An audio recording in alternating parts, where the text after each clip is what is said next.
Outgoing Dutch Prime Minister Mark Rutte looks likely to become NATO's next Secretary General. Romania's president, who was the sole challenger, has withdrawn his bid and is now endorsing Mr Rutte to take over when Jens Stoltenberg stands down in October.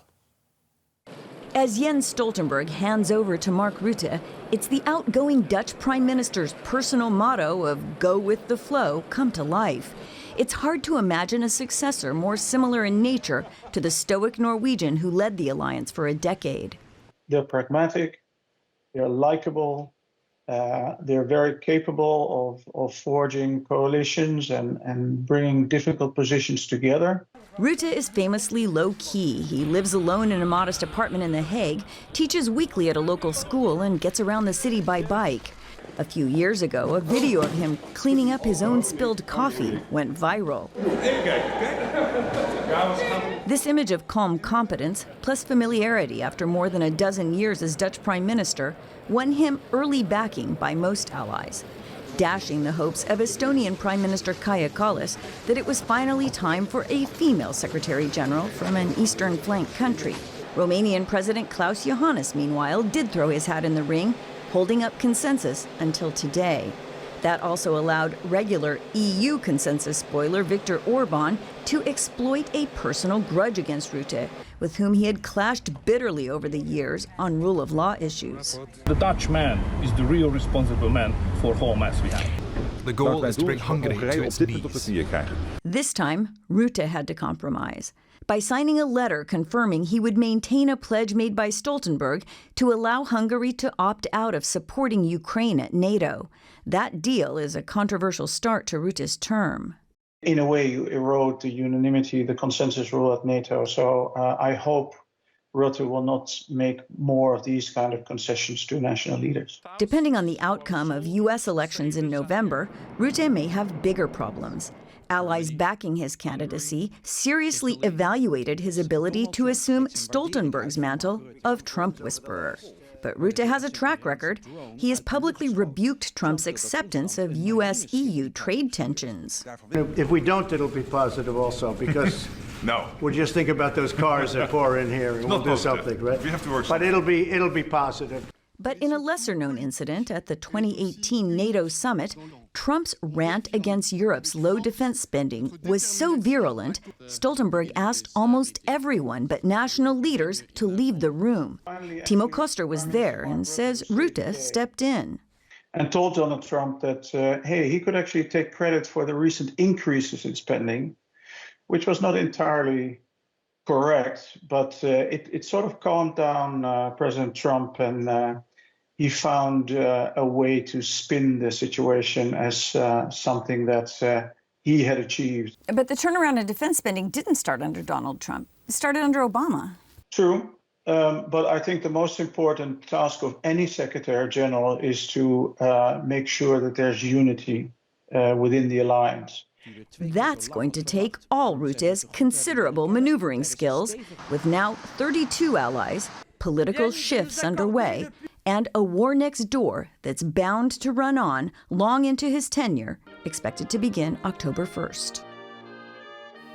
Well, that report from our correspondent in Brussels, Teri Schultz, who joins us now. Welcome, Teri. So Mark Rutte's path finally clear, but there were others who wanted the job, as you mentioned in your report. Is this likely to cause him problems?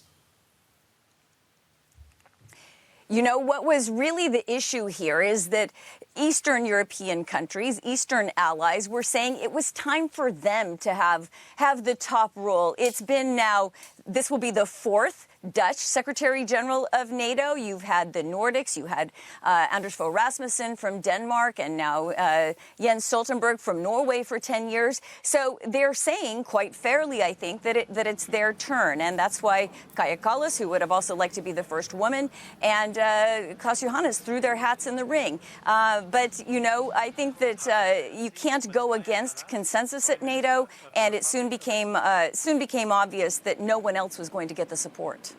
And so will a change of Secretary General affect the alliance's attitude towards Russia's invasion of Ukraine? I don't think so, because Mark Rutte has come out very strongly in favor of supporting Ukraine with everything that allies have to give, which is continuing the Stoltenberg line.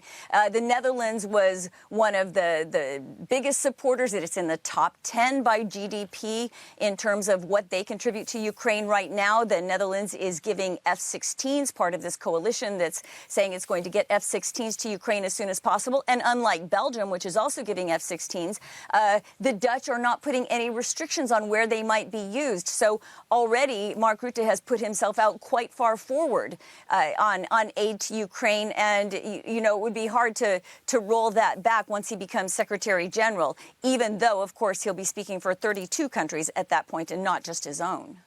So as NATO checks its defences against Russia because of what it's doing in Ukraine, maybe now is the time to ask, well, what is the job of Secretary General, the civilian head of a military alliance who has to report to national leaders? What power does he have?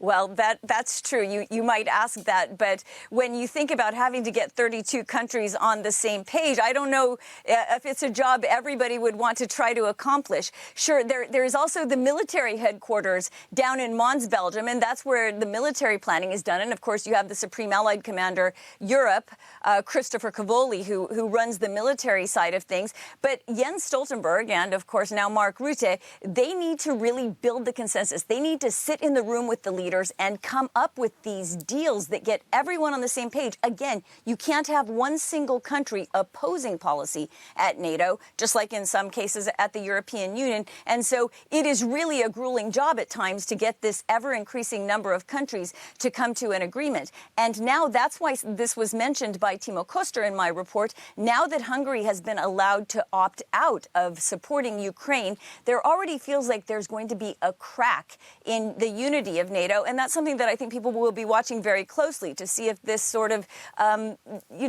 shows a declining strength of a NATO statement, a NATO position. Thanks, Teri. DW correspondent Teri Schultz in Brussels.